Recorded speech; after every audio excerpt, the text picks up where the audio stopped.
sebelum saya menyampaikan firman Tuhan, saudara sekalian, saya akan menyanyikan sebuah pujian untuk kemuliaan bagi nama Tuhan.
Salam saudara pemirsa, selamat berjumpa kembali dengan kami dalam program Berita Pengharapan. Saudara pemirsa, tolong terus berdoa supaya kita jangan menjadi orang yang keras hati. Karena nanti puncaknya kalau kita terus mengeraskan hati, kita akan mengalami hal-hal yang bisa fatal.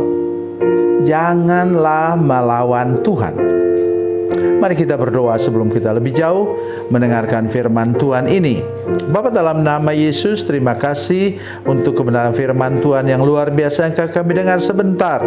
Berikan kepada kami sikap rendah hati, cepat tanggap terhadap firman Tuhan, dan tidak pernah mau melawan kebenaran firman-Mu. Dalam nama Yesus, haleluya, amin.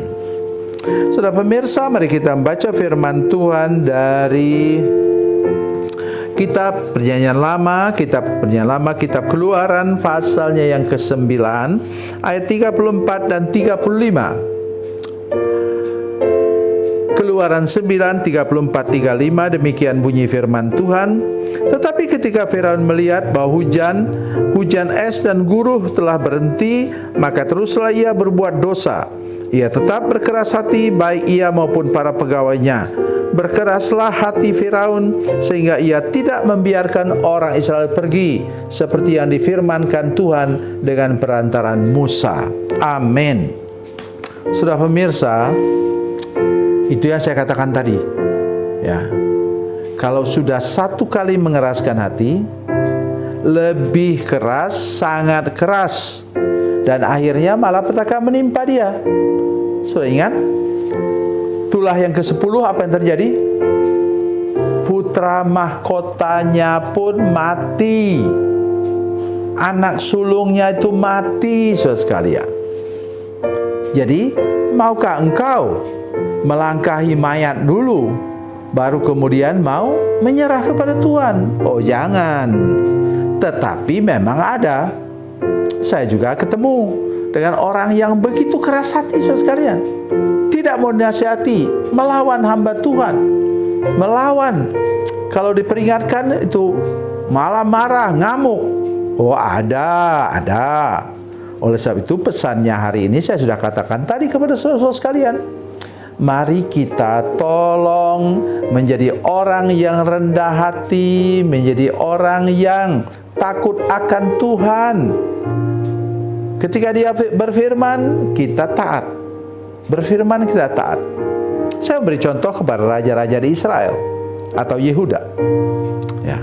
Seorang raja itu ketika dia mendengarkan firman Tuhan, langsung mengoyakkan pakaiannya, merendahkan diri, dan mengajak seluruh umat Tuhan, umat Israel, untuk mencari Tuhan, merendahkan di hadapan Tuhan. Dan Tuhan memberkati kerajaannya. Kemudian ada lagi raja yang lain, sudah mendekati akhir dari kerajaan Israel sebelum mereka dibuang ke Babel. Apa dia buat? Pada masa itu Alkitab itu ditulis di atas kulit sapi. Ya. Satu ayat dibacakan, dia sobek dengan pisau raut. Dia bakar di tempat perapian. Ya.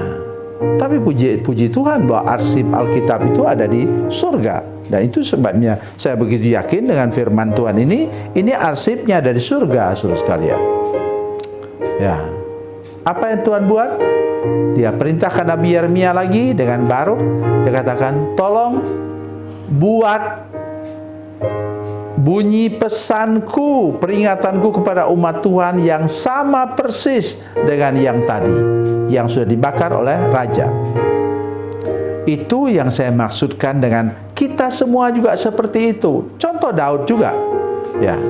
Waktu dia jatuh dengan Batseba itu, saudara sekalian, dia bukan orang muda lagi. Dia sudah sukses. Dia sudah tua umurnya. Waktu dia ditegur oleh Nabi Nathan, saudara sekalian, bukan sedikit yang kemudian raja-raja yang bunuh itu nabi-nabi. Tapi tidak untuk Daud. Dia merendahkan diri, menangis di hadapan Tuhan, dan kemudian apa? Tuhan memulihkan hidupnya. Itulah yang diberitahukan oleh firman Tuhan ini tadi. Ya.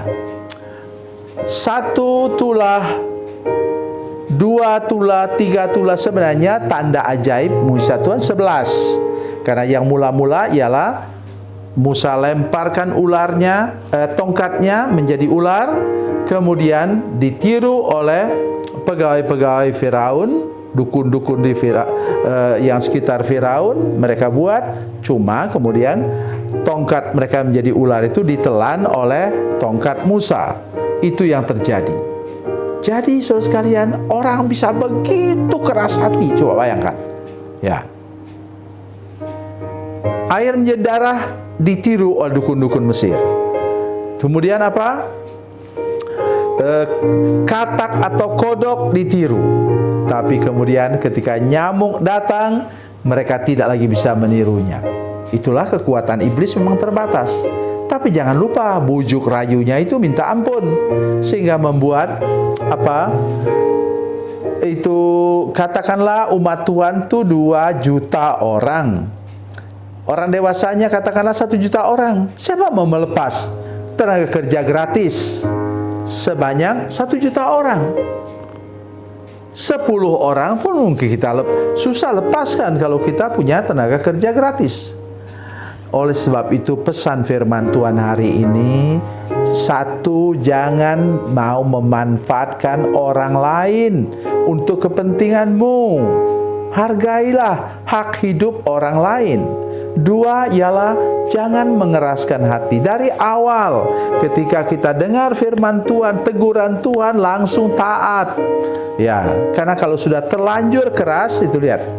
keras, lebih keras, makin keras, sangat keras, sampai Firaun harus melangkahi mayat dari putra mahkota.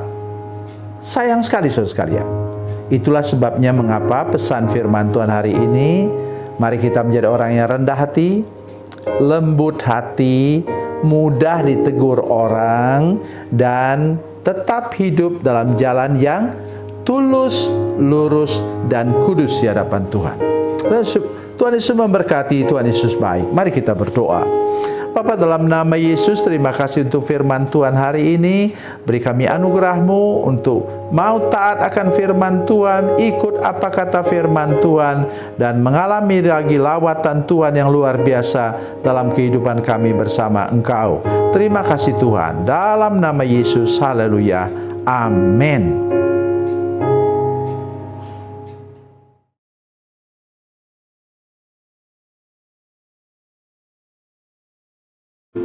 Salam saudara pemirsa, mengakhiri program ini, saya mohon kepada saudara-saudara pemirsa sekalian untuk bila saudara menyaksikan program ini melalui channel YouTube, maka tekan subscribe dan bunyikan lonceng.